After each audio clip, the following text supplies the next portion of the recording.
All 30 NBA teams are different. Some may be champions, some may be underdogs, some may be tanking, some may be trying to be competitive, and some may just flat out stink.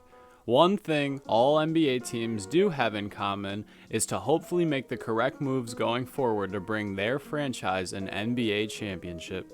Today, we're going to look at 3 teams that have recorded the worst win percentage from the Eastern Conference Final and answer the question, what should they do next? First and foremost, we have the 13th seeded Indiana Pacers.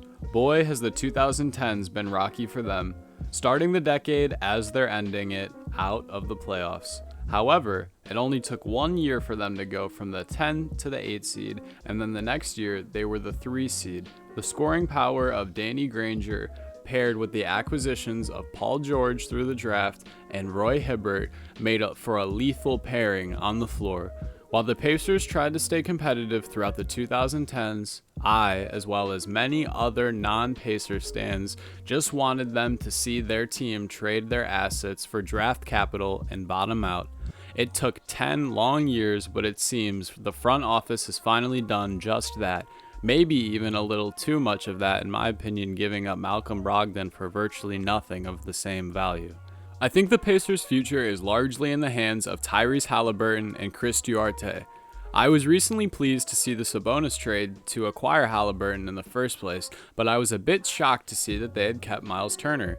I understand he's on an affordable contract, but the stigma around him for years now has been that he hasn't developed his offensive game. You would just want to see someone as talented as him rim protecting to be able to stretch the floor like he's shown glimpses of and promises of. What the Indiana Pacers should do next is solely based on how confident they are in Miles Turner. He is 26 years old, so he can fit the young timeline of what they're going for. However, if they don't believe in his ability, it's time to move on from him and trade him for either draft capital or younger wing defenders that can be developed in Indiana's system. The value for role players and rim protectors especially is at an all-time high right now. Miles, like I said, is on a very affordable contract. He, paired with someone like Buddy Hield or TJ Connell, could create some noise in the trade market, especially for a team like the Lakers. However, I really hope that the Pacers wouldn't settle for anything less than 2 first-round picks, especially if it has anything to do with Russell Westbrook's contract as a salary dump. At the 14th seed, we have the Detroit Pistons. Right now may be as good a time as ever to be a Pistons fan. You may be wondering how this is possible as they sit in 14th place.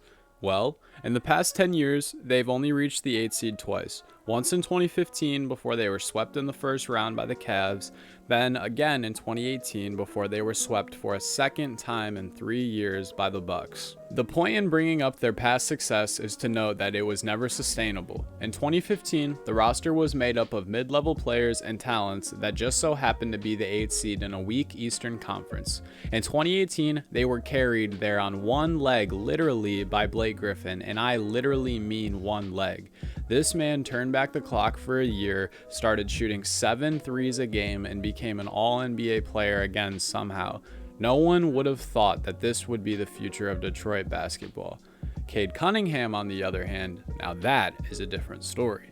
What's next for the Pistons is simple. Please Cade Cunningham and try to develop your young talent. People like Marvin Bagley, Sadiq Bey, and Killian Hayes really have shown glimpses of talent. Maybe not so much Marvin Bagley, but call me crazy, I'm still a believer of him. We see in an organization like the Dallas Mavericks how much success will come if you just please your young superstar player and surround him with talent that can highlight his bag. Luckily, Cade's bag seems pretty deep, and even the raw athletic scale, he pretty much checks every single box considering he's 6'8" and 220 and has wide shoulders. Not to mention, for a young point guard, you can't not be impressed with his change of pace, his control of the game, and his willingness to want to lead. A lot of young guys with the hype and talent would try to duck getting drafted by an organization like Detroit, but not Cade. Last but not least, we have the Orlando Magic, placing at the 15th seed. If you're a fan of the Orlando Magic, I'd say as long as you're patient, you'll be fine. From top to bottom, this team is stacked with young talent. Unfortunately, young stars like Markelle Fultz and Jonathan Isaac have seen pretty serious injuries the last 2 years. However, this has led them to receiving even more young talent like this year's #1 overall draft pick, Paolo Banchero. They've also made moves through the draft and trades to acquire young pieces like Cole Anthony, Mo Bamba, Wendell Carter Jr., Jalen Suggs, RJ Hampton, and even the secret weapon, Bol Bol. The Magic are sitting pretty as the 5th youngest team in the league. They could either continue to improve their front office and coaching system and develop the tons of young talent, or they could package some of it together and go about it in a more aggressive win-now manner. Personally, I would just let it ride out and see who earns what starting spot this year. Their 2023 first-round pick was involved in the Bulls trade to ship off Nikola Vucevic, and it's top 4 protected still. Whether the Magic shock the world and are the 1 seed or they turn up to be the 15 seed again, I think they'll be all right for the coming years. Patience is key with a team like Orlando. So there you have it. There was what I think each bottom feeder in the Eastern Conference should do. If you agree with me or have any other opinions about this or any other NBA related topics, please feel free to leave a comment down below and letting me know. Also, if you enjoyed the video, please leave it a like and subscribe. I'd really appreciate it. Peace.